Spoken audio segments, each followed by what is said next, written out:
Ok. Là, il faut que les génies civils 3 et les topos 3 soient là. Au moins les génies civils 3 et les topos 3. Parce que les topos 2 et les génies civils 2, ils peuvent suivre ça l'année prochaine. Voilà. Donc, par contre, les topos 3 et les génies civils 3 doivent être là. Les topos préparer leur cours de calcul de vibration. Normalement, on devrait commencer par ça. Alors, donc, je commence donc ce soir le cours de calcul de structure.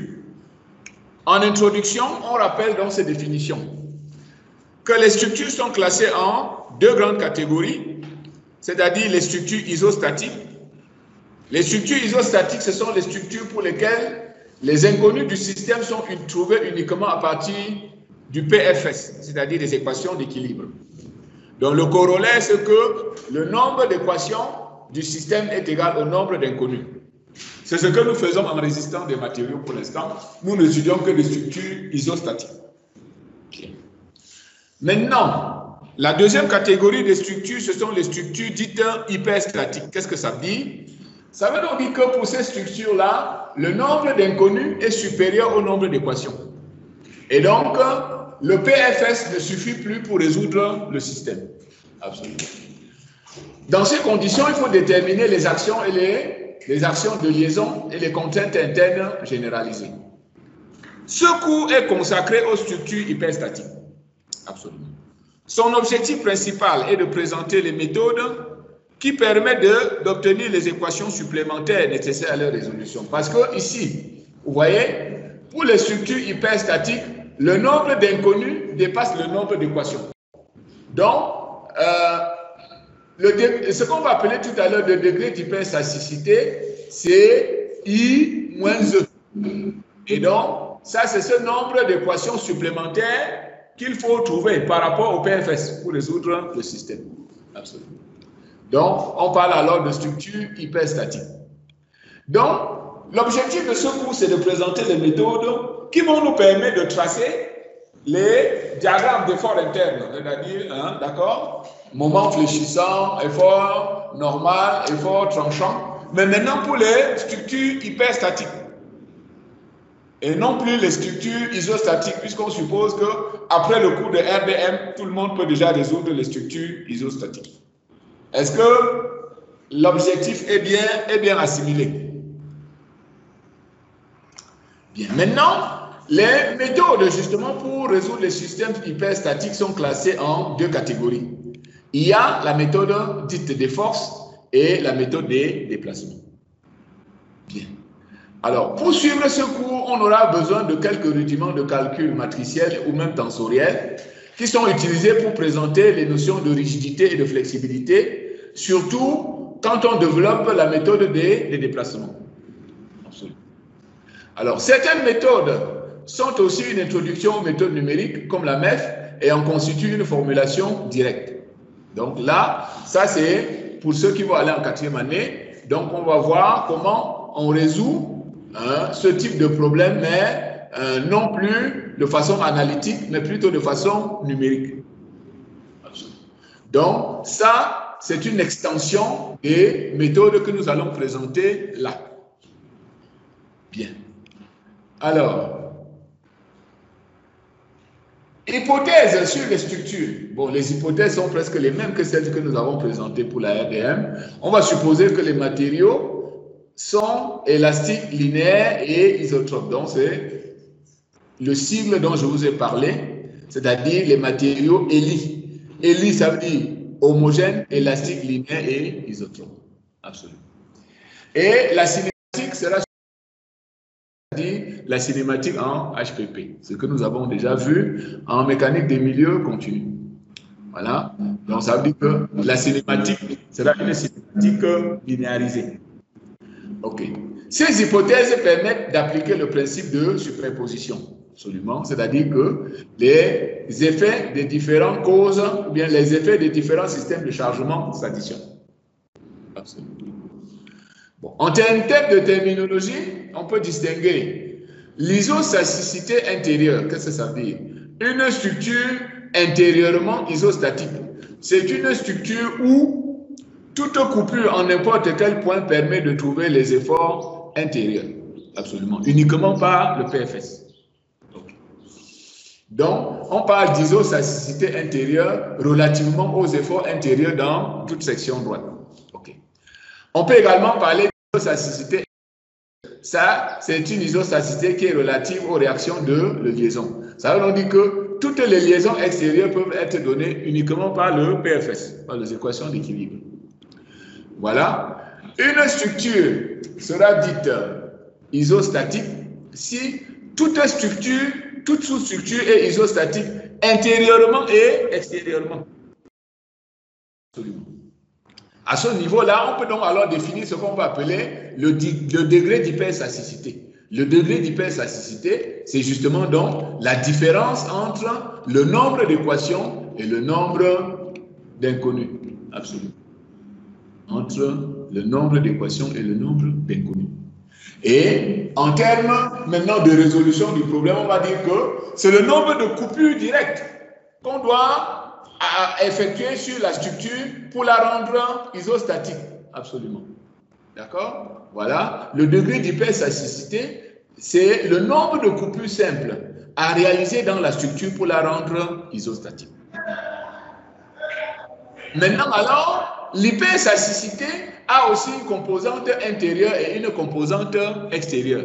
De sorte que l'hyperstaticité globale sont des hyperstatiicités internes et externes. Ensuite, maintenant, alors, un système hypostatique, c'est un système pour lequel le nombre d'équations est supérieur au nombre d'inconnus. On dit que c'est un mécanisme. Bon, évidemment, les mécanismes, en général, ce sont des structures qui sont instables. On dit que ce sont des systèmes surabondants. Voilà. Alors, rappel maintenant sur la description cinématique et statique des appuis. La classification des différents types d'appuis se fait d'après le nombre de degrés de liberté. Alors, c'est-à-dire les déplacements possibles qu'il laisse au système et d'après la nature des réactions de liaison qu'il exerce sur le système. Prenons le cas des systèmes plans. Dans les systèmes plans, nous avons 3 degrés de liberté nodaux au maximum. Et à ce moment-là, on peut distinguer l'encastrement. Un encastrement, c'est un type de liaison qui n'a aucun degré de liberté. Donc, 0 degré de liberté. Et si on a 0 degré de liberté, ça veut dire qu'on a 3 réactions de liaison. Notamment, les forces concentrées, 2 forces concentrées et puis un couple. Donc, ce qu'il faut retenir ici, c'est qu'en réalité, chaque déplacement correspond à un effort. Chaque déplacement est lié à un effort. Chaque déplacement est lié à un effort. Et ici, vous voyez que quand vous connaissez les déplacements, vous ne connaissez pas les efforts correspondants.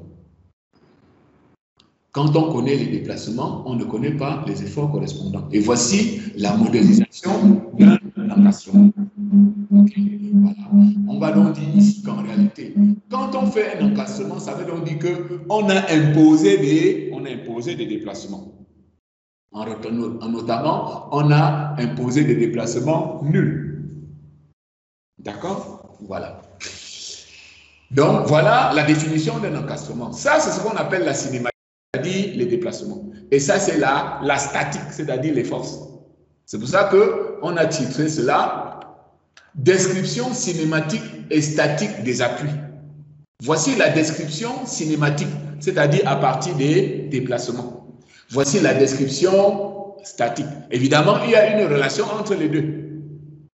Si vous connaissez les déformations, si vous avez imposé des déplacements, il faut chercher l'effort correspondant. C'est ce que nous allons appeler tout à l'heure le principe de dualité. Bien. Pour l'articulation ou bien la rotule, on a un seul degré de liberté. C'est-à-dire que la rotule peut roter, comme son nom l'indique. Par contre, il n'admet aucune translation. Donc voilà, voici la description cinématique, voilà la description statique. Vous regardez ici pareil. Quand je connais le déplacement, je ne connais pas l'effort. Quand je ne connais pas le déplacement, je connais l'effort. Ou bien quand je connais l'effort, je ne connais pas le déplacement. Il faut bien retenir cela. Ça, c'est un principe extrêmement important. C'est-à-dire que dans une structure, tu ne peux pas en même temps imposer les déplacements et imposer les efforts. Ce n'est pas possible. Si tu imposes un déplacement, il faut trouver l'effort correspondant. Si tu imposes un effort, il faut trouver le déplacement correspondant. C'est le principe de dualité. Absolument. Donc ici, la composante, la composition de ces deux forces-là, de ces deux réactions, donne R. Et là, on sait que R doit passer par ici. OK? Voilà. Et voilà la modélisation d'une rotule, absolument, ou d'une articulation. Voici ce qu'on appelle une liaison glissière. Bon, c'est vrai que ça, c'est surtout pour les mécaniciens. OK? Ça, c'est une liaison glissière. Là également, on a un seul degré de liberté, et qui est dans la translation. OK? Et à ce moment-là, on a deux réactions de liaison. Le même principe. Si je connais la force, je ne connais pas le déplacement. Si je connais le déplacement, je ne connais pas la force. Et voilà le modèle. Absolument. Et ensuite, maintenant, alors, le rouleau ou l'appui simple. Là, j'ai 2 degrés de liberté. C'est-à-dire que, comme on voit ici, cet appui peut roter et translater. Donc, il y a 2 degrés de liberté et une seule réaction de liaison à calculer. Ici, comme ici, je connais cette force-ci, je ne connais pas le déplacement. Si je connais le déplacement, je dois chercher la force. Si je connais la force, je dois chercher le déplacement. Toujours pareil. OK. Alors maintenant, système spatiaux, c'est-à-dire spatiaux, ça veut dire espace. D'accord? L'espace. Et c'est 6. Donc j'ai oublié 6 ici. C'est 6 degrés de liberté dodo au maximum. Bon, le même principe s'applique. Les encastrements, les suspensions à la cardan, les rotules sphériques, billes ou balanciers. Bon, ici, quand on fait un calcul à la main, hein, comme ça va, nous allons le faire dans les TD. On ne va pas aborder les structures tridimensionnelles. On ne va pas aborder les structures spatiales. On va s'arrêter aux structures planes. D'accord? On va s'arrêter aux structures planes. Donc, ça veut donc dire qu'on sera plus ici. Donc, là où on a 3 degrés de liberté au maximum par chacune. Absolument. Voilà. Bon, donc maintenant, la règle spéciale, la règle générale, c'est que ce soit pour un système plan ou spatial, le nombre de degrés de liberté est toujours le complément du nombre de réactions dans 3 ou bien 6. Voilà. Ceci est une conséquence du principe de dualité en mécanique qui stipule que, en un même point, on ne peut en même temps contrôler le déplacement et l'effort. Si on contrôle le déplacement, alors l'effort doit être calculé. Si par contre on contrôle l'effort, le déplacement doit être calculé. Donc c'est ce que nous disions tout à l'heure. Ça, c'est ce qu'on appelle cela le principe de dualité. D'accord? Si vous imposez un déplacement, vous devez chercher l'effort correspondant. Si vous imposez un effort, vous devez chercher le déplacement correspondant. Vous ne pouvez pas en un point imposer en même temps l'effort et le déplacement. C'est ce qu'on appelle le principe de dualité. Est-ce qu'à Douala, tout le monde a bien compris le principe de dualité? Douala et Yaoundé? D'accord, ok, d'accord. Donc c'est suffisamment simple. Hein? Donc quand on revient ici, là, par exemple, vous voyez, hein, c'est très très simple. Vous regardez ici, d'accord? Pour chaque description cinématique, donc la description statique est liée. En particulier, si je connais les déplacements ou bien si je les ai imposés, il faut que je cherche les forces correspondantes et vice-versa. Donc, c'est extrêmement important de comprendre cela.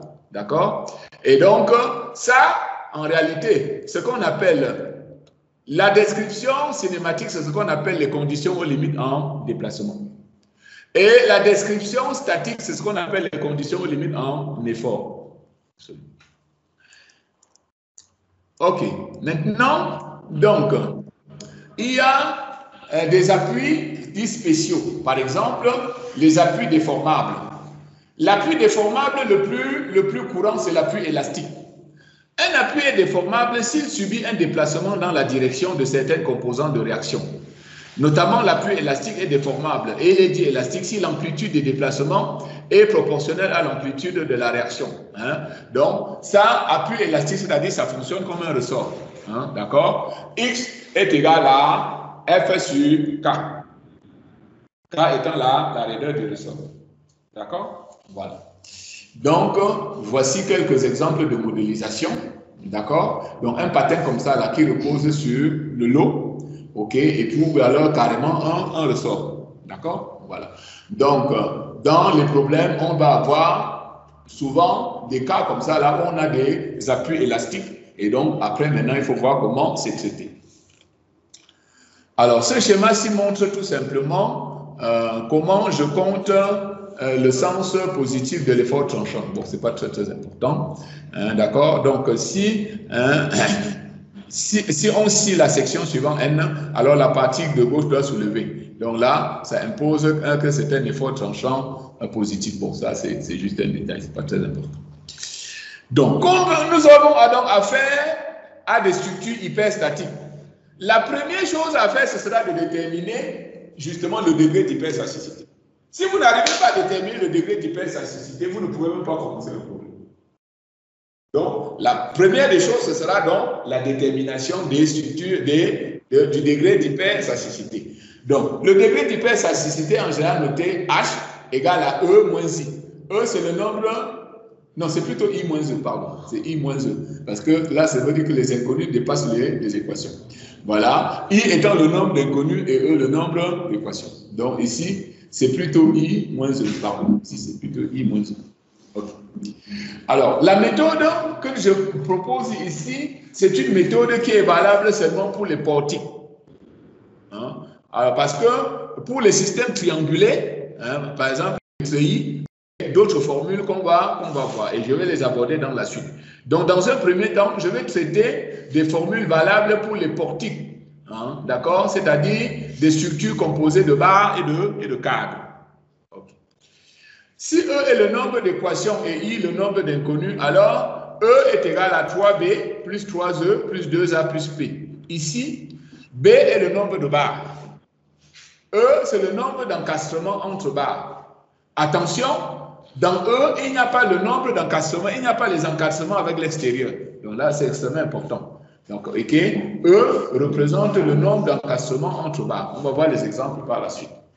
A, c'est le nombre d'articulations entre barres. P, c'est le nombre d'appuis simples entre barres.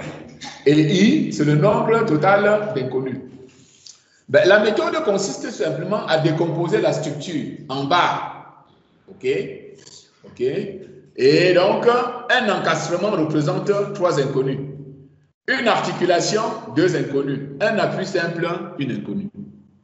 D'après la description cinématique et statique que nous avons vue en haut. C'est ça, non? Voilà. OK. Alors, attention aux barres qui s'articulent ou s'appuient sur d'autres. Hein, d'accord? Sur d'autres barres continues. À ce moment-là, il faut créer une barre fictive. Je vais vous montrer des exemples pour voir comment on traite cela. OK. Autre catégorie d'appui, on va voir ce qu'on appelle les appuis concordants et les appuis non concordants. Les appuis sont concordants si les composants de réaction sont toutes nulles, en l'absence de sollicitation extérieure. Voilà. Alors, voici un exemple de poutre hyperstatique avec appui non concordant. Regardez ici. Vous voyez que si, là par exemple, la non-concordance est constituée par une dénivelée. Regardez, si par exemple, tous les appuis sont au même niveau, vous voyez qu'à ce moment-là, la réaction horizontale n'aura aucun moment. D'accord? Puisque si tous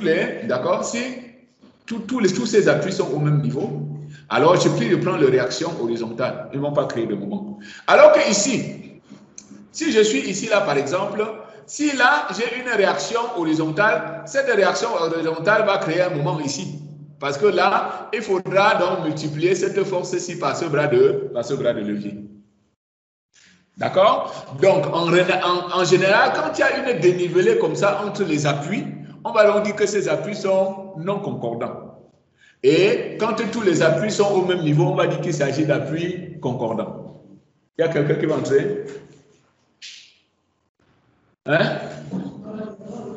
Bon, ok. Mais maintenant, les éléments de réduction, bon ça c'est un rappel, hein, on sait que quand j'ai un morceau de poutre, si je fais une coupure, Alors, je vais donc identifier un visseur. Ça peut être soit un visseur de gauche, soit un visseur de droite. Et ces éléments de réduction, on les connaît. Bon, pour les poutres droites, comme chez nous là, bon, en général, il n'y a pas de torsion. Donc, on a simplement un effort normal, un effort tranchant et un moment fléchissant. Donc là, on va donc dire qu'en général, il y a les 3 éléments de réduction du visseur. D'accord? Le visseur, je rappelle tout simplement que c'est le torseur qui équilibre le torseur de force intérieure qui équilibre le torseur de force extérieure pour que la partie isolée là soit globalement en équilibre. D'accord? Bien. OK. Alors, soit une poutre quelconque, dans la section, bon, ça, je suis en train d'expliciter ça. Hein. Si on fait une coupure, on isole une partie, soit gauche, soit droite. Il faut appliquer un système d'effort dans la section de coupure pour équilibrer la partie isolée. C'est exactement ce que nous disions. La projection de ce système d'effort dans les arcs de la poutre sont appelés les éléments de réduction. Il s'agit donc de l'effort normal, de l'effort tranchant et du moment fléchissant. Et donc, quand je fais une coupure, si j'isole un visseur de gauche, je vais donc dire que c'est NNT. Si j'isole plutôt un visseur de droite, il faut le multiplier par moins, puisque globalement, ce point-ci doit être en équilibre. N moins M égale 0, T moins T égale 0, M moins M égale à 0. D'accord? Voilà. OK. Et dans une section, bon, ça c'est aussi des conventions, c'est des détails. Bon, on va dire que le moment est positif si les fibres supérieures sont comprimées et les fibres inférieures tendues. Donc, c'est pour ça qu'on dit en général que le moment est positif plutôt entravé. D'accord? Le moment est positif entravé, puisque quand vous avez une poutre continue entravée, d'accord, les fibres supérieures sont comprimées, les fibres inférieures tendues. Alors qu'on appuie sur le contraire. D'accord? Les fibres supérieures sont plutôt tendues et les fibres inférieures comprimées. Donc, c'est juste une convention, hein, ça n'a pas beaucoup d'importance, c'est une convention de signe. Donc, on va dire que les moments sur appui, d'accord, sont négatifs, tandis que les moments entravés sont positifs. Bon, voici quelques structures où on va donc essayer de voir comment on détermine pratiquement les degrés d'hyperstaticité. Voilà comment on fait une décomposition. Cette barre-ci est encastrée ici et là. Elle est articulée là, elle est encastrée là. Donc, ça veut dire que si je fais le modèle, je fais donc un modèle d'encastrement ici. Voilà, là et là. Par contre, ici, j'ai une articulation. Donc, je compte le nombre d'inconnus. Alors, ici, comme cette barre est encastrée ici et là, donc un encastrement introduit 3 inconnus. Donc, ça fait donc 3 et 3, ça fait 6 inconnus. Pour la première barre. La deuxième barre, il y a 3 ici et 2 là. Ça fait 5 inconnus. Ici, il y a 2 ici et 3 là-bas, ça fait 5 inconnus. Donc, ça fait en tout 16 inconnus. Bien. Maintenant, le nombre d'équations, on a vu la formule tout à l'heure, c'est 3 fois le nombre de barres. C'est-à-dire, ici, il y a combien de barres? Il y a 3 barres. Plus 3 fois le nombre d'encastrements. Attention, c'est le nombre d'encastrements entre barres, pas avec l'extérieur. Ici, il y a combien d'encastrements au total? Il y a 3. Voici 1, 2, 3 encastrements. Mais, parmi ces 3 encassements, il n'y a qu'un encastrement entre barres. Cet encastrement-ci, c'est avec l'extérieur. Cet encastrement-ci, c'est aussi avec l'extérieur. Donc, ces 2 encastrements-ci ne comptent pas dans notre formule. Donc, on va donc compter juste cet encastrement. Ça fait donc 3 fois 1. Plus l'articulation entre barres, il y en a un seul. Donc, une seule articulation. Donc, ça fait en tout 14. Donc, ça veut donc dire que ici, le nombre d'inconnus, c'est, je mets toujours E moins I, c'est I moins E, parce que c'est 16 moins 14. D'accord? C'est 2. D'accord? Il faut corriger ici, c'est I moins E et non E moins I. Voilà. Donc, voilà comment on détermine le nombre le degré d'hyperstaticité d'un système.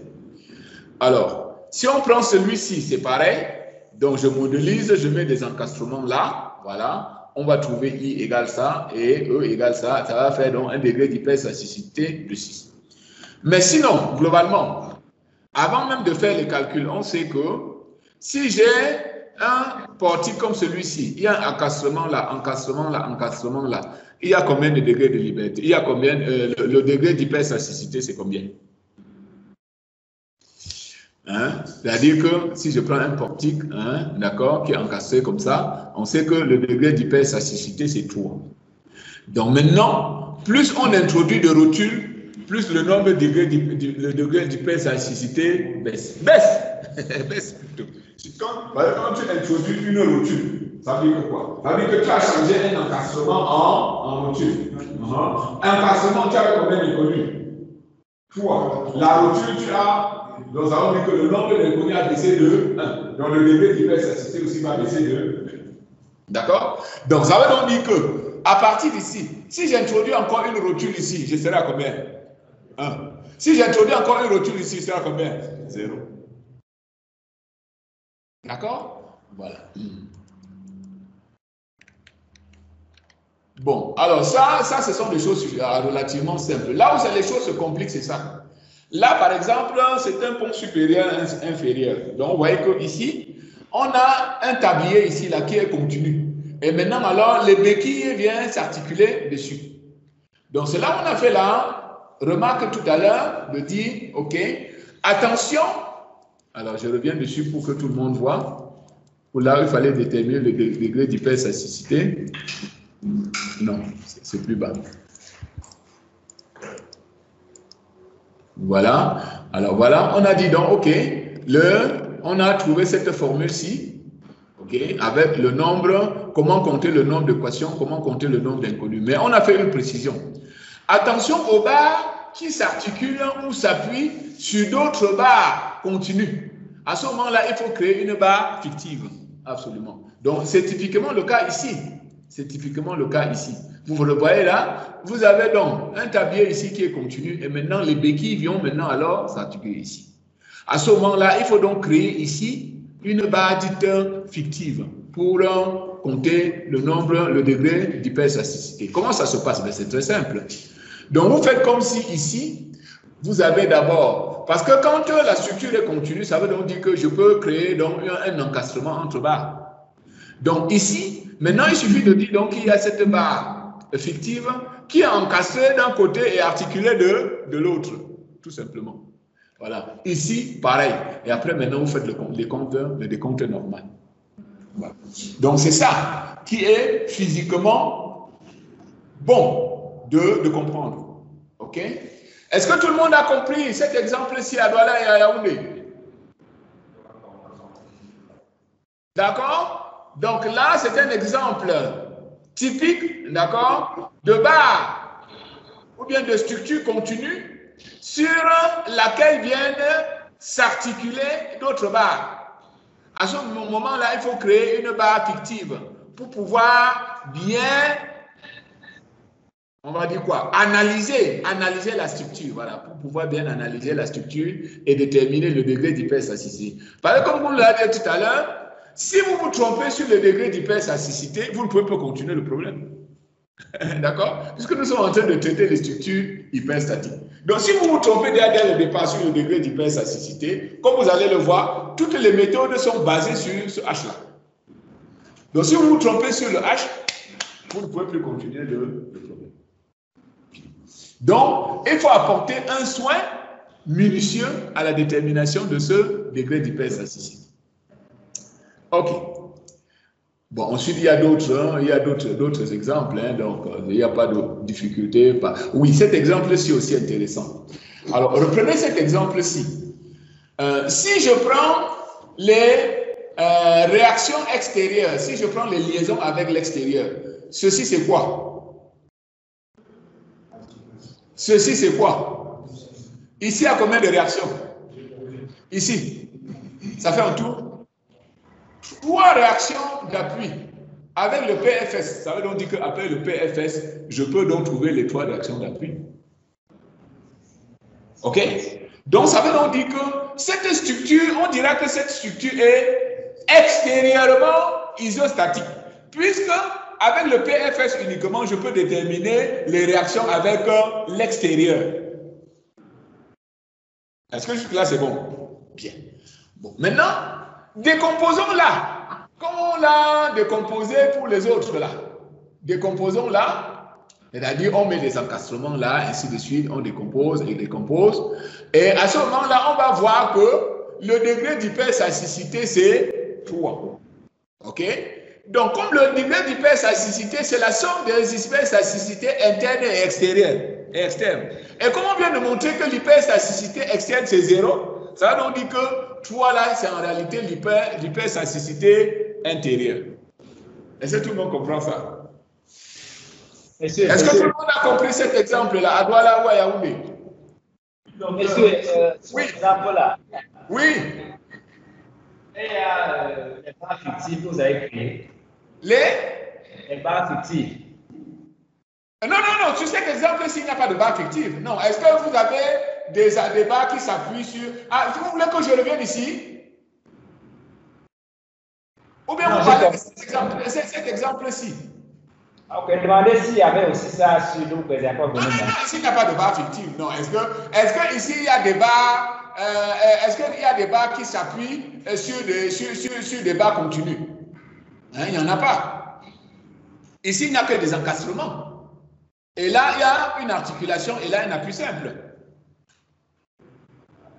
Ok. Est-ce que tout le monde a bien compris ça?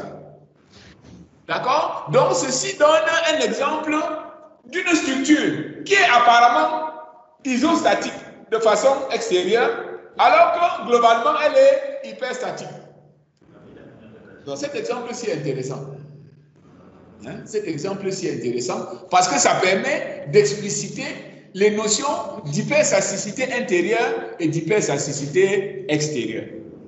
Extérieur, ça veut dire que c'est relatif aux réactions de liaison. Intérieur, ça veut donc dire que c'est lié aux coupures à l'intérieur. Est-ce que tout le monde comprend bien ça? Est-ce que tout le monde a compris ça? Douala Yaoundé? D'accord. Oui? Je reprends quel exemple?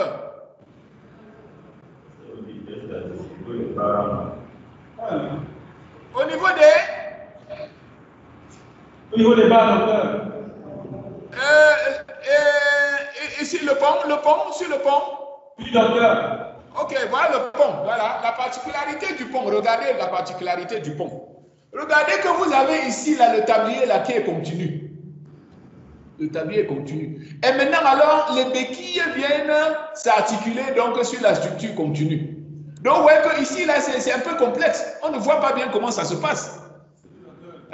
Donc, d'où la nécessité donc d'analyser la structure de cette manière-ci, de créer cet encastrement pour faire donc la continuité.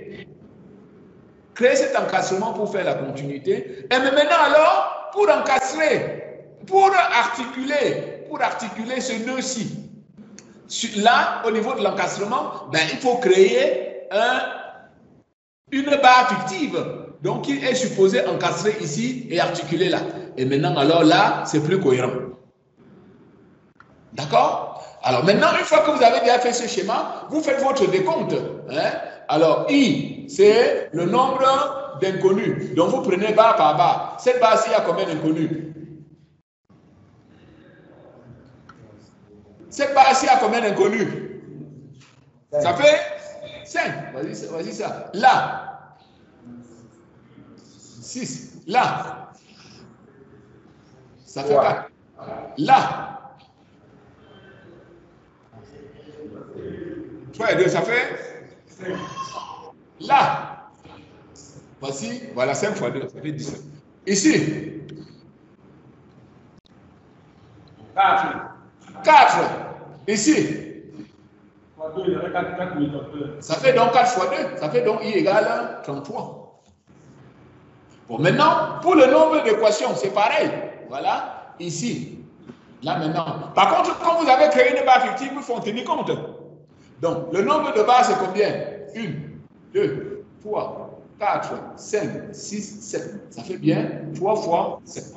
Plus 3 fois le nombre d'encastrements. Barre et barre. Voilà, tout le monde voit qu'il y a 2 encastrements barre à barre. Voilà.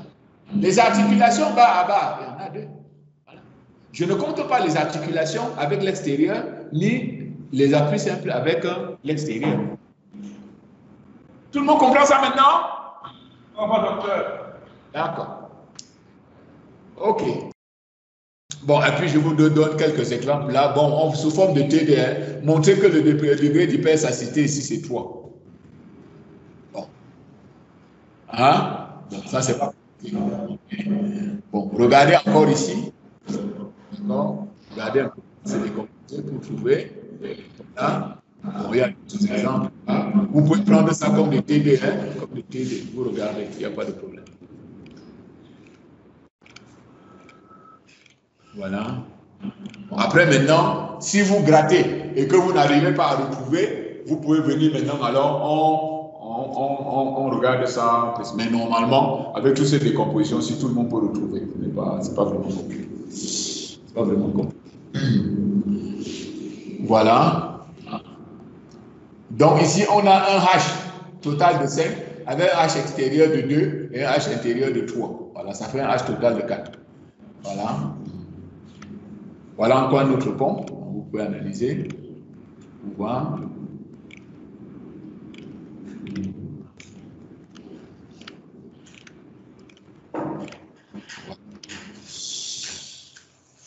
OK? Donc ça, c'est pour les portiques, c'est-à-dire pour les systèmes constitués, hein, d'accord, hein, de base. Bon, maintenant, alors, la règle d'hypersasticité ou d'isosasticité pour les treillis n'est pas la même. Les règles ne sont pas les mêmes. Donc c'est pour ça donc, que je précise dans ce paragraphe, pour les systèmes dits articulés ou réticulés ou bien les treillis, qui sont donc formés uniquement de triangles dont les bases sont articulées entre elles, les règles sont différentes. Les règles sont différentes. Bon, premier cas des systèmes libres, c'est-à-dire qui ne sont appuyés nulle part. Ok? Voilà un système libre. Le système libre de base pour le treillis, c'est la barre à 3 nœuds. C'est la barre à 3 nœuds. Ok. Alors, pour les systèmes libres, si B est égal à 2N moins 3, le système sera dit iso. Si B est supérieur à 2N moins 3, le système sera dit hyper. Et si B est inférieur à 2N moins 3, le système sera dit hypo ou bien endo. Ici, non. Le surabondant, c'est plutôt ici. Il faut attention. Et ça, c'est hyperstatique. Tout simplement. Donc, si on prend le cas, par exemple, du triangle de base, ok? Voilà. Si on prend, par exemple, le triangle de base, N ici est égal à combien? 3. B est égal à combien? Voilà. On a bien 3 qui est égal à 6 moins 3. Donc, ça veut dire que ce système-ci est ici. Voilà. OK. Si je prends celui-ci, N est égal à quoi? 4. Ici, B. Et on a bien 5 qui est égal à 8 moins 3. Donc, ce système-ci est iso. Donc, de façon générale, à partir du triangle de base, si on ajoute d'autres triangles, ça va toujours rester iso. Voilà. Par contre, regardez ici. Alors, j'ai d'abord pris ce triangle-ci. Bon, j'étais iso. J'ai ajouté celui-ci, je restais iso. J'ai ajouté celui-ci, je restais iso. Bon, maintenant, cette barre-ci, je prends ce nœud-ci, je le lie à cette barre-ci. De façon directe, sans créer de nœud là. À ce moment-là, vous verrez que B sera égal à 8, tandis que le reste ne change pas. Et donc là, le système est hyper. Hein? D'accord? Tout le monde comprend ça? Prenez la structure, sans la ligne rouge ici. Il y a combien de barres? Il y a 1, 2, 3, 4, 5, 6, 7. Voilà, B égale à 7. Il y a combien de nœuds? 1, 2, 3, 4, 5. Voilà. Et puis donc, 2 fois le nombre de nœuds. 2 fois le nombre de nœuds moins 3, c'est combien? C'est 7. Donc, là, j'aurai bien un système ISO. Puisque j'ai pris le système ISO de base, le système ISO de base, et puis je lui ai encore ajouté d'autres triangles à 3 nœuds. Par contre, dès que je mets ceci, est-ce que le nombre de nœuds change? Non. Le nombre de nœuds ne change pas. Par contre, le nombre de barres devient 8. Et là, cette équation n'est plus vérifiée. À ce moment-là, B est supérieur à 2n moins 3. Et maintenant, cette structure est hyper. On comprend ça? Ça, c'est pour les systèmes libres. C'est-à-dire qu'il n'y a aucune liaison extérieure. Maintenant, qu'est-ce qui se passe avec les systèmes liés? Alors, voici un triangle, mais qui est lié. Voilà les systèmes qui sont liés. Voilà. Alors, ici, maintenant, alors, la règle change. OK? C'est que si B est égal à 2n, alors on est iso. Si c'est supérieur, on est hyper. Si c'est inférieur, on est iso. Ainsi de suite. Voilà. OK. Donc, ici, si je compte, j'ai là B égale à 2. Voilà. Et puis, ici, j'ai N. Alors, N, c'est évidemment le nœud entre barres. Évidemment, c'est le nœud entre barres. Là, il y en a un seul. Voilà. OK. Voilà. Ici, le nombre de nœuds entre barres, c'est 2. Ce sont les deux là. Voilà, le nombre de barres, c'est 4. Ainsi de suite. OK. Voilà. Alors, il y a un exemple intéressant là, la différence entre isostaticité et stabilité. Voilà. Alors, si je prends cette structure-ci, ok, on a B qui est égal à combien? Voilà, on a B qui est égal à 1, 2, 3, 4, 5, 6, 7, 8 et 9. Ok. N est égal à 1, 2, 3, 4, 5 et 6. Donc, si on regarde la formule, comme ce système-ci est libre, on a en fait 9 qui est égal à 12 moins 3. Donc, ça veut donc dire que ce système-ci est isostatique. Mais maintenant, si je prends ce sous-système-ci, tout simplement, si je regarde ce sous-système-ci, regardez, là-bas, j'ai B qui sera égal à 4, N qui sera égal à 4. Mais 4 est différent de 2N moins 3. Donc, en réalité, 4 est inférieur à 2N moins 3. Ce qui fait que ce sous-système-ci est hypostatique. Et si ce sous-système est hypostatique, ça veut dire que globalement, la structure est instable. Alors qu'elle est isostatique. Vous regardez ça, d'accord? Globalement, la structure est isostatique, là, voilà. Mais vous avez un sous-système là qui est instable. Donc, ça veut donc dire que il ne faut pas confondre l'isostaticité et la stabilité. Vous pouvez avoir, comme cet exemple-ci le montre, un système donc qui est isostatique, mais qui est en fait globalement instable, puisque cette sous-structure est instable dedans. Est-ce que tout le monde a bien compris ça dans la Yaoundé? Hein? On n'a pas bien compris, je le crois. Regardez cette structure-ci globalement. Il s'agit d'accord, d'un système triangulé, libre. La règle d'isostaticité, c'est quoi? C'est que B est égal à 2N moins 3. Est-ce que cette règle-là est vérifiée pour cette structure? Oui, nous le vérifions bien. Par contre, si dans cette structure, je prends cette sous-structure, tout simplement, alors vous voyez qu'à ce moment-là, la règle-ci n'est plus vérifiée. D'accord? Voilà, parce que nous aurons le nombre de barres qui sera maintenant plutôt inférieur à 2N-3. Ce qui est en réalité ici un critère d'hypostaticité. Or, un système hypostatique, c'est un mécanisme. Donc, c'est un système qui est instable. D'accord? Or, s'il y a un sous-système instable dans ce système, ça veut dire que globalement, la structure est instable. Pourtant, elle est isostatique. Voilà. Alors maintenant, pour résoudre ce système, qu'est-ce qu'on fait? Ben, il suffit d'ajouter une barre là. À ce moment-là, cette structure est non seulement iso, mais elle est également stable. Est-ce que tout le monde comprend ça? D'accord? Cette structure. Alors, ici, qu'est-ce que j'ai fait? J'ai seulement pris cette barre-ci. Je l'ai mise ici. D'accord? Donc, j'ai seulement changé la position d'une barre pour résoudre le problème. Alors, donc, en conclusion, je conclus que dans le cas le plus général, la détermination de degré d'hyperstaticité n'est pas simple. Donc, il faut vraiment apporter un soin minutieux à cette détermination. Sinon, on peut vraiment se tromper. Sinon, on peut vraiment se tromper. Donc, plutôt que de s'appuyer parfois sur des formules mathématiques, il est parfois préférable de s'exercer à raisonner de façon physique, d'accord, sur les mouvements potentiels de la structure. Voilà. Alors, sur ce premier chapitre d'introduction, est-ce qu'il y a des questions? Est-ce que tout le monde a compris? D'abord, l'objectif du cours. Et ensuite, les quelques définitions préalables là qui vont nous permettre d'avancer. Est-ce qu'il y a des questions sur ce premier chapitre? Oui. Alors, les virgules d'hyperstaticité. Bon, ce que je peux faire, c'est reprendre les exemples que j'ai déjà faits. Je vous laisse le soin de faire les autres. Puisque quand vous avez les fichiers, vous imprimez, vous grattez vous-même.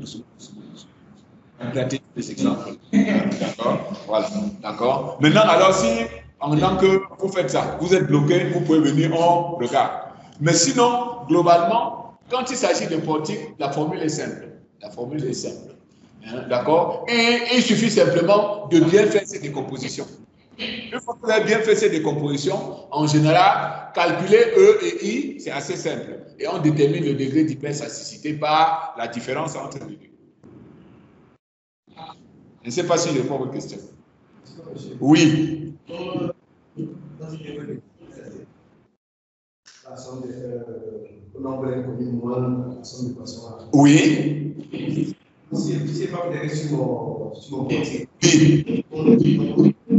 Oui. Oui.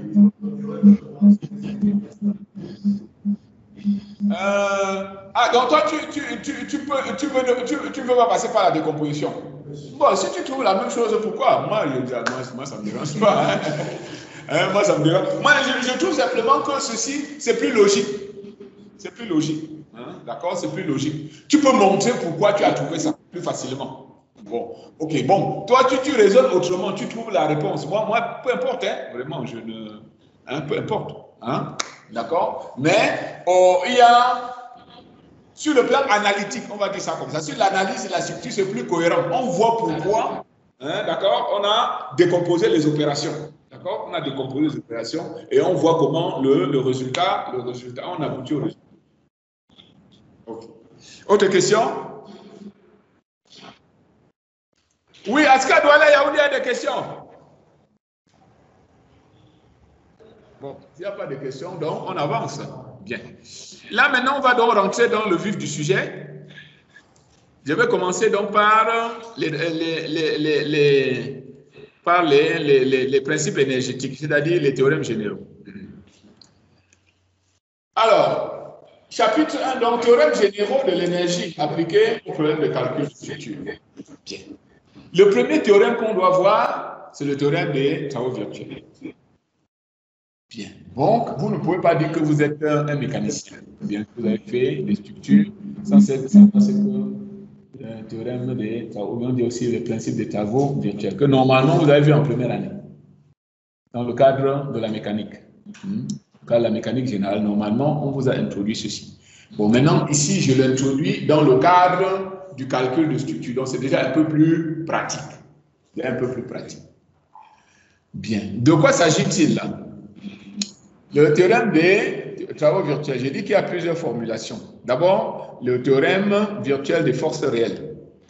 Prenez cette structure. Bien. Là où il y a des tildas, là où je mets des tildas, ce sont les quantités virtuelles.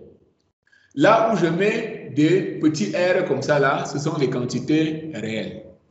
Alors, virtuel, qu'est-ce que ça veut dire? Virtuel, comme son nom l'indique, ça veut dire que vous envisagez n'importe quoi. Vous envisagez n'importe quoi. Tout à l'heure, on va faire des exemples. On envisageait n'importe quoi. Quelque chose de virtuel, donc vous pouvez envisager n'importe quoi. Que dit ce théorème? Le théorème dit que, à l'équilibre, si ce système-ci est en équilibre, alors le travail de force externe réel dans tout champ de déplacement virtuel est égal au travail de force ou bien contrainte interne dans le champ de déformation virtuelle associée. Ça veut dire que quoi? Ça veut donc dire que si le champ de déplacement virtuel U crée le champ de déformation virtuelle epsilon, alors l'équilibre correspond à ça. Et le théorème, le travail des forces externes est égal au travail des forces internes. Alors, pourquoi ici, ce sont des forces externes? Ici, petit f, je rappelle que petit f, ce sont les forces dites de volume, ou bien les forces à distance. Et grand F, ce sont les forces de surface. Voilà. OK. Et le un travail, c'est quoi? Un travail, c'est tout simplement une force multipliée par un déplacement. D'accord? Ici, c'est virtuel. Mais parce que, voilà le titre, d'accord? Travail virtuel des forces réelles. Donc, les forces ici sont réelles et les sont... Ça, ce sont les forces extérieures. Quand il y a ces forces extérieures, ça crée, d'accord? Ça crée des déformations. Et donc, ceci, c'est le travail des forces internes. Donc, peut-être tout simplement que le travail des forces externes est égal au travail des forces internes, tout simplement. Okay? Voilà. Maintenant, sous réserve que la structure soit en équilibre. Or, nous avons vu ce que c'est que l'équilibre en mécanique des milieux continus, ce que divergence de sigma plus f soit égale à 0. Ensuite, que sigma fois n soit égal à f. Ça, c'est la condition limite en effort. Si on appelle P tilde tot le travail virtuel total des forces réelles, alors P tilde tot doit être égal à 0, quel que soit le champ de déplacement virtuel. OK? Donc, ce qu'il faut retenir, c'est qu'en réalité, le TTV, tout simplement que si je fais travailler des forces réelles dans un déplacement virtuel, alors le travail des forces extérieures est égal au travail des forces intérieures, tout simplement. Alors, maintenant, il y a une autre formulation. Là, c'est le travail virtuel maintenant des déplacements réels. Alors, ici, on a changé. Ici, maintenant, ce sont les déplacements qui sont réels et les forces sont virtuelles. OK? Et pareil, à l'équilibre, le travail des déplacements réels dans tout champ de force virtuelle est égal au travail des déformations réelles associées dans tout champ de contrainte virtuelle. Et on écrit donc ceci. Et donc là, vous voyez que ce sont maintenant les forces virtuelles qui travaillent dans le champ de déplacement réel. Et la formule est toujours la même, à savoir que voici le travail des forces externes qui doit égaler le travail des forces internes. OK? Et donc, si on appelle P tilde tot le travail virtuel des déplacements réels, on a également ceci. Quel que soit alors maintenant ce système d'effort qui soit en équilibre.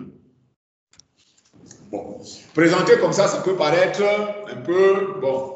Hein? Bon, mais après, vous allez voir, on va faire des applications pour que vous voyez un peu ce que cela veut dire. Alors, on remarque, en calcul de structure, notamment en théorie des poutres, on peut montrer que, justement, le travail des forces internes, là, en réalité, c'est égal à ça. Ce que nous allons appeler dans la suite des intégrales de mort. Hein, quand nous allons, par exemple, expliciter la méthode des forces. D'accord? Voilà. Alors, ici, ça, c'est la sollicitation réelle. Et vous savez que la déformation associée à une flexion, c'est M sur EI. Ça, c'est la force c'est l'effort normal. Et la déformation associée à un effort normal, c'est N sur ES. Ça, c'est l'effort tranchant. Et la déformation liée à l'effort tranchant, c'est ça. Donc, vous voyez bien que ça, là, ce sont des forces fois des déplacements. Force fois déplacement. Force fois déplacement. Donc, c'est ça le travail. OK? Alors, ici, j'ai dit que tout ce qui est R, c'est relatif à réel. Et tout ce qui est tilde, c'est relatif à virtuel. Bon, évidemment, si on remplace les quantités virtuelles par les quantités réelles, le théorème reste toujours valable, bien sûr. Hein? Puisque si c'est valable pour quelque chose qui est virtuel, a fortiori, ça va être valable pour des choses réelles. Hein? D'accord? OK? Donc, si on remplace les quantités virtuelles par des quantités réelles, les théorèmes restent. Voilà. Bien. Application simple. Supposons qu'on veut trouver une réaction d'appui, puis une poutre isostatique avec le TTV. Bien. Alors, voici une poutre simple, elle est isostatique. Alors, elle est chargée par une force concentrée F. Et je veux trouver la réaction, par exemple, en C, par le TTV. Bien. Puisque je cherche une force, je vais utiliser le théorème, le TTV des forces réelles, puisque je cherche une force. Je cherche une force réelle. Okay. À ce moment-là, j'applique le théorème tout simplement. Le théorème me dit que F réel fois ça, plus F réel fois ça est égal à ça. Bien. Maintenant, il faut simplement identifier ces différents thèmes-là dans ce problème. OK. Alors, première chose, voici la structure réelle avec les forces réelles. Donc, j'ai ici F réel, j'ai RA réel et j'ai RC réel. Oui, question?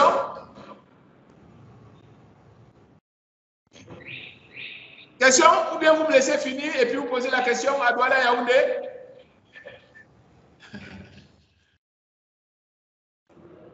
Bon, il n'y a pas de question pour l'instant. Donc, je rappelle que ce que je cherche, c'est R, la réaction en C. D'accord. Donc, c'est une inconnue et c'est une force réelle. Bien. Donc, ça veut donc dire qu'il faut donc que je cherche le champ de déplacement virtuel que je dois introduire ici pour appliquer ce théorème. OK? Qu'est-ce que je suis en train de chercher? Je suis en train de chercher RC. Donc, la technique, c'est quoi? Je vais chercher un champ virtuel qui annule toutes les autres, enfin, qui annule la plupart des autres inconnues en dehors de celles que je cherche. Puisque il faut que dans mon équation, au moins l'inconnu que je cherche reste. D'accord? Alors, voici le champ virtuel que je vais prendre. Je vais prendre un champ virtuel qui est comme ceci. Alors, en quoi c'est quelque chose de virtuel? Regardez, je suis en train de faire comme si, là, je fais roter ma poutre autour du point A. Dans la structure réelle, est-ce que normalement ce point-ci peut bouger? Non, hein, puisqu'il s'agit d'un appui. Normalement, ce point-ci ne peut pas bouger. Mais vous voyez que mon champ virtuel va me permettre néanmoins de trouver cette réaction-là. D'accord? OK. Envisageons ceci comme champ virtuel. Donc, je vais donc multiplier toutes les forces par les déplacements. Alors, je fais le commentaire suivant.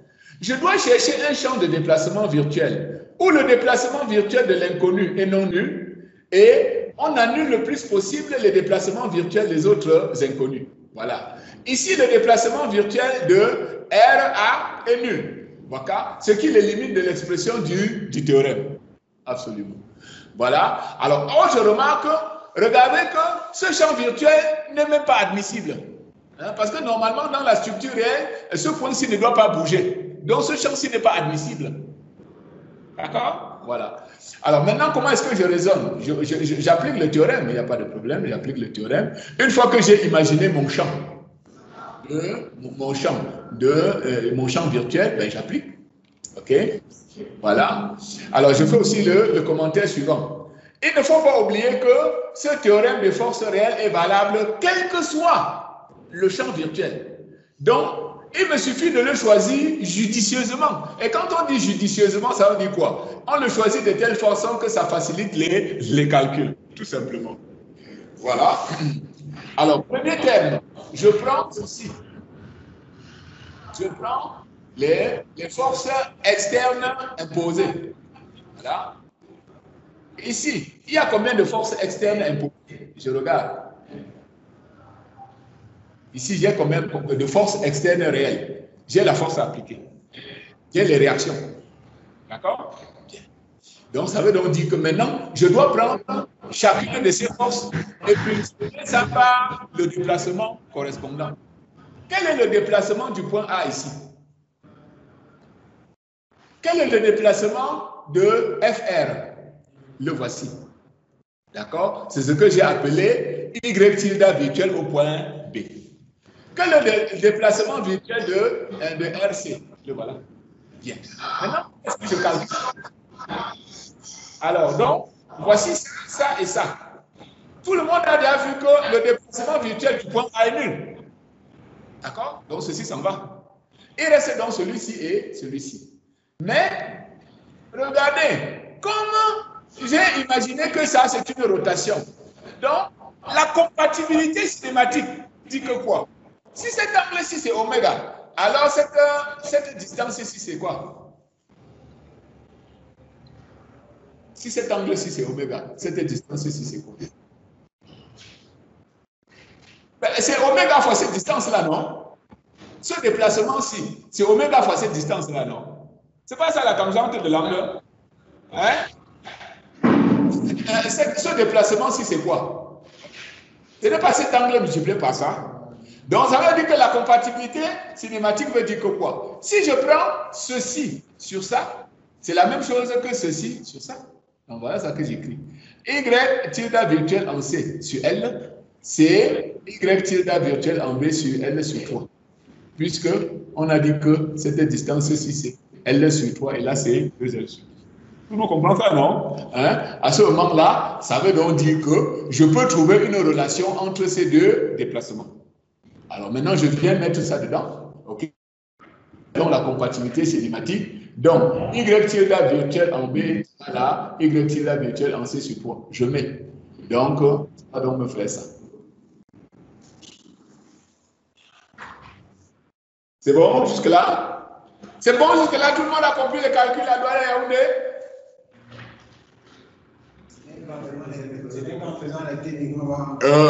Ça, c'est là les TD, là. Ça, c'est là les TD. Ça, c'est ça, les TD. Ça, c'est là les TD. Bon, en tout cas, c'est juste pour vous montrer comment on applique le théorème. Hein. Ce n'est pas que... Hein, d'accord? C'est juste pour vous montrer comment on applique le théorème. OK. Donc, ici, vous avez donc ce premier terme-là. Si j'ai fini avec ça. D'accord? Bon, il me reste celui-ci. Il ne faut pas oublier que FR ici, c'est les forces internes. Alors, en général, pour les structures qui nous concernent, on néglige le poids propre. Or, le F là, justement, ce sont les forces à distance. D'accord? Et la force à distance la plus que nous connaissons le plus, c'est les forces de pesanteur. D'accord? C'est les forces de pesanteur. Donc, ici, pour ce cas-ci là, il n'y a pas de force de pesanteur. Parce qu'on annule le poids propre de la structure. OK. Ensuite, maintenant, donc, j'ai fini avec le deuxième terme, c'est-à-dire celui-ci. Il me reste donc celui-là. Bon, celui-là, c'est quoi? Celui-là, c'est tout simplement... Puisque le champ de déplacement est une rotation bloc. Hein? Puisque le champ de déplacement est une rotation de bloc. Est-ce qu'une rotation de bloc peut créer des déformations? C'est ça. Les déformations virtuelles. Les déformations virtuelles, ce sont les déformations qui sont induites ou bien qui sont déduites du champ virtuel de déplacement. Alors, est-ce qu'une rotation de bloc crée des déformations? Voilà. Ben non, puisque justement, une rotation de bloc, en réalité, c'est ce que nous avons appelé dans le cours de MMC, un mouvement rigide. Un mouvement rigide, ça c'est un mouvement rigide. D'accord? Ça c'est un mouvement rigide, c'est-à-dire que le mouvement rigide ne crée pas de déformation. Ça veut donc dire que ce terme-ci également est nul. Absolument. Donc si je fais le bilan, ça veut donc dire que je dois tout simplement dire que si P tot est égal à 0, ça veut donc dire que ceci est égal à 0 et j'en déduis que RC est égal à moins F sur 2. Bon, évidemment, en faisant votre PFS, vous auriez déjà trouvé ça depuis. D'accord. En faisant votre PFS, vous auriez déjà trouvé ça depuis. Donc, c'est bien. D'accord. Mais c'est juste pour vous montrer que même avec le théorème, je trouve cela. Maintenant, vous allez me dire, OK, mais pourquoi se compliquer la tâche puisqu'avec le PFS, j'ai déjà trouvé ça depuis. Là, vous n'avez rien compris. Puisque, en fait, ceci, On va dire en réalité que qui peut le plus peut le moins. Le théorème en réalité sera appliqué sur des structures hyperstatiques. Mais si je peux résoudre une structure hyperstatique, a fortiori, je peux résoudre une structure isostatique. Vous comprenez ça? D'accord? Donc, c'est juste pour vous montrer que qui peut le plus peut le moins. D'accord? OK? Et donc, là, c'est sûr qu'avec le PFS, vous auriez trouvé ça depuis. Bon. Autre exemple. Je veux trouver la valeur d'un moment fléchissant en un point quelconque d'une poutre isostatique. Toujours pas le TTV. Bien. Alors, ici, comme le moment que je trouve, c'est une force, donc je vais également trouver et appliquer le théorème des forces virtuelles.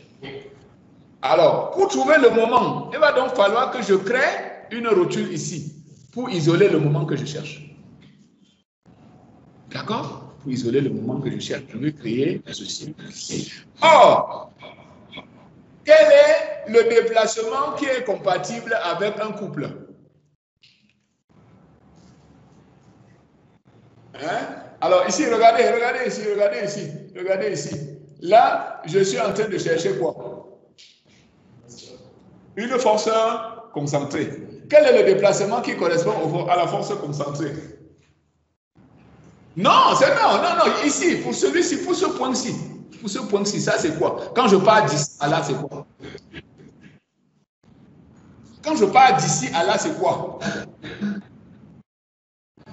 Quand je pars d'ici à là, c'est quoi? Mais c'est une translation. Est-ce que vous avez besoin qu'on vous rappelle cela? Le déplacement compatible avec une force concentrée, c'est une... Le déplacement compatible avec un couple, c'est une rotation, bien entendu. D'accord? Ça, ce sont des choses à retenir, ça, ce sont des choses élémentaires. La translation correspond à une force. La rotation correspond à un couple. C'est pour ça, donc, par exemple, dans ce cours, quand je parle d'effort et de déplacement, je ne distingue pas. L'effort peut en même temps représenter une force concentrée ou bien un couple. De même que le déplacement peut représenter une translation ou une rotation. Maintenant, c'est à vous de savoir que la force concentrée correspond à une translation, tandis que le couple correspond à une rotation. Bien. Donc, cela veut donc dire que ici, tout le monde a bien compris que pour que j'identifie ici mon moment là, il faut que je crée quoi? Il faut que je crée quoi ici? Ben justement, une rotation. Je dois créer donc ici une rotation ici. En ce point. D'accord? Voilà, je vais créer une rotation en ce point. À ce moment-là, donc, j'identifie encore les forces. Regardez ici, les forces, c'est ça. Il y a une réaction ici. Il y a cette force-ci. Il y a les deux couples là. Et puis, il y a encore cette réaction. Regardez comment je choisis mon champ virtuel. Je choisis mon champ virtuel comme ceci, 0. Ici, 0. Comme ça, directement, ça annule les travaux de ces deux forces-là. Hein? Puisque ces forces-là ne bougent pas. Donc, leurs travaux sont nuls. Il me reste donc à trouver les travaux de ces trois forces. D'accord? Voilà. Alors, donc, ici, pareil. Alors, les forces extérieures, donc je dois calculer, donc je dois multiplier donc le moment par la rotation. Et ensuite, maintenant, ici, je vais prendre donc F par ceci. Hein? Puisque F ici, c'est une force qui est concentrée. Donc, ça va faire multiplier par cette translation, plus l'autre moment multiplié par cet autre angle. Voilà. Maintenant, il faut écrire la compatibilité. Si j'écris la rotation de ce bout-ci, c'est quoi? Ben, c'est tout simplement ceci sur ça. D'accord? Si j'écris la rotation ici, c'est quoi? C'est tout simplement ceci sur ça. D'accord? Et si cette rotation est positive, celle-là est négative. Ce qui fait en sorte que le moins qui va venir multiplier un autre moins. Alors, donc, ce que je cherche, c'est ceci. Ben, je multiplie donc, puisque tous les autres termes sont nuls. Voilà. Je vais donc trouver que le moment en B est égal à 2LFR sur 9. OK? Puisque ceci doit être valable, quel que soit le déplacement virtuel. OK? OK? Alors, est-ce que tout le monde a compris ce calcul-là? Non? Est-ce que tout le monde comprend l'application du théorème là, Douala Yaoundé? Avec les indices, à quel niveau? À quel niveau c'est flou avec les indices? Alors, AB, parce qu'en réalité, j'ai appelé ça ce point-ci le point A. Ça, c'est le point B. C'est pour ça que j'appelle ceci-là oméga AB, pour dire que c'est la rotation de ceci. Alors, oméga BC, c'est celui-ci. D'accord? La rotation, je considère que la rotation, c'est un petit angle. D'accord? Or, on peut confondre l'angle avec sa tangente quand l'angle est petit. Donc, cet angle-ci, c'est côté opposé sur côté adjacent, tout simplement. Ici, pareil, c'est côté opposé sur côté adjacent. Et voilà. OK? Alors, donc, si ce moment-ci travaille dans oméga AB, ce moment-ci travaille dans oméga BC, ce moment-ci est négatif, mais oméga BC aussi négatif. Donc, ça va faire un moins et un moins. OK. Celui-ci, c'est nettement moins, puisque vous voyez que ici, le déplacement s'oppose à la force. D'accord? Voilà. Maintenant, pour conclure, il suffit donc de tenir compte de ceci. Donc ici, il suffit que je remplace oméga AB et oméga BC en fonction de Y tilde B. Et puis, je peux conclure ici, puisque ceci doit être valable, quel que soit le champ virtuel. Donc, ça veut donc dire que je peux balancer ça, je balance ça, je balance ça, et je fais mon égalité. C'est ça? Tout le monde comprend ça? Adouale Yaoundé?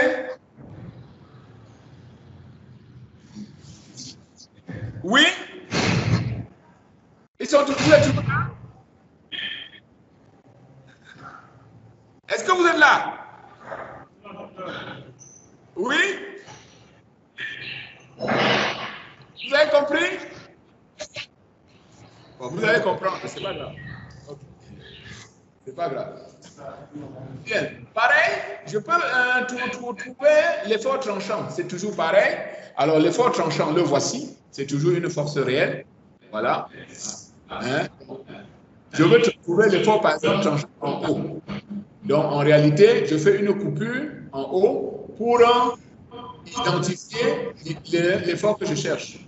Voilà. Ensuite, j'imagine une cinématique qui fait travailler cet effort et ne fait pas travailler les autres. Alors, voici par exemple la cinématique. Donc, comme c'est un cisaillement, je cisaille aussi, je lève cette lèvre-ci, je laisse cette lèvre-là. D'accord? Pour faire travailler ces deux efforts. Là. Pareil. Ça me donne pareil, ça me donne l'effort tranché. Bon. Je peux aussi calculer les déplacements. Ici, comme c'est un déplacement que je cherche, je dois plus que appliquer le TTV des déplacements réels, puisque c'est un déplacement qu'on recherche. Voilà. Donc, ici, on va plutôt chercher un champ de force virtuelle en équilibre et trouver le champ de contrainte virtuelle associé. Okay. À la limite, on peut laisser ceci pour l'instant, puisque en réalité, la méthode des forces consiste exactement à faire ça. La méthode des forces consiste exactement à faire ça. C'est-à-dire que si on me demande de trouver, par exemple, le déplacement du point B, voilà, alors je vais donc créer un champ de force virtuelle. Le champ de force virtuelle consiste à mettre une force unité au point où je cherche le déplacement. OK? Ensuite, je trace les diagrammes, ou bien les forces internes correspondant au champ de force virtuelle et je fais la multiplication. Donc, c'est exactement cela. Donc, si je prends ici le champ de force virtuelle, voici ce qu'il crée. OK. Si je prends le champ de force réelle, voici ce qu'il crée. Et il suffit que donc, je multiplie ces deux diagrammes pour trouver ce déplacement. Voilà. C'est exactement ce qu'on fait pour la méthode des forces. Et voilà donc, d'après la remarque que nous avons faite, d'accord, OK, le déplacement c'est égal à la somme des M fois M sur EI. Voici M réel, Voici le coût virtuel.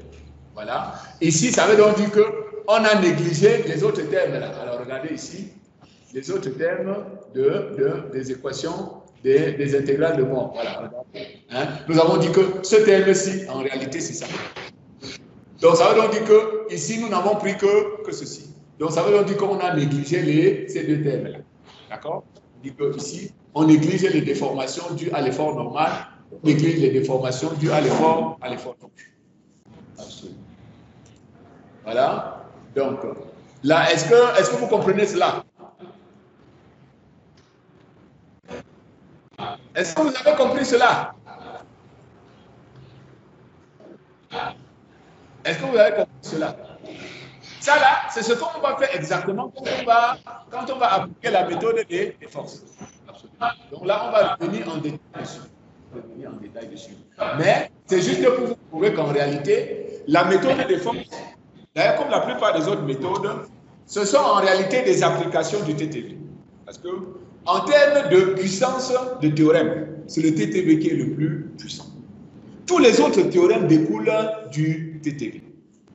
Tous les autres théorèmes, comme on va voir là, ce sont des cas particuliers. Ce sont des cas particuliers du TTV.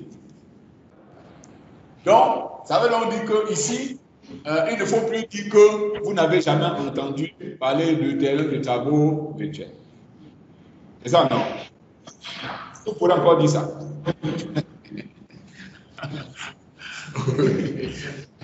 Oui. Qu'est-ce qui est compliqué ici? Dites-moi, non? S'il y a quelque chose que vous ne comprenez pas, vous me dites que, ok, bon, voilà, je n'ai pas compris ceci. Qu'est-ce qui est compliqué ici? Voilà. Ou bien vous voulez d'abord lire avant qu'on revienne dessus? Hein? Les Écritures. Ok, les Écritures, non, c'est... Bon, ok. Qu'est-ce que vous chavez ici, par exemple, dans cette Écriture? Qu'est-ce que vous chavez? Quand je dis, par exemple, voici TRL en haut, parce que ici, là, j'ai labellisé ce point-ci, le point haut. Donc, je dis, voici l'effort tranchant en haut. D'accord? Donc, voici moins l'effort tranchant en haut. Et R, c'est pour dire que c'est réel. D'accord? Puisque c'est ça que je cherche. D'accord? J'indice tout simplement pour pouvoir me retrouver. Bon. D'accord? Ok. J'appelle celui-ci Y tilde en haut. Et ici, moins Y tilde en haut. Bon, c'est normal. D'accord? Pourquoi ici c'est plus et moins? Ben, puisque ça c'est un visseur de gauche et ça c'est un visseur de droite, tout simplement. Et pour le moment, c'est pareil. Pour le moment, c'est pareil. Hein? Si j'appelle ceci MB réel, alors je vais appeler celui-ci moins MB réel. Hein? Puisque ceci, ça appartient à un visseur de droite, celui-ci appartient à un visseur de gauche, tout simplement. Autre question? Il n'y a pas de question? C'est compliqué? Non. Oui? Non,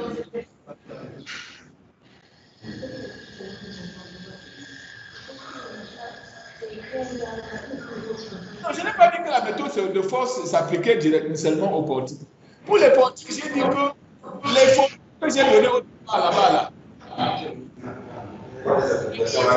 détermination des degrés d'hyperstaticité, c'est-à-dire ici.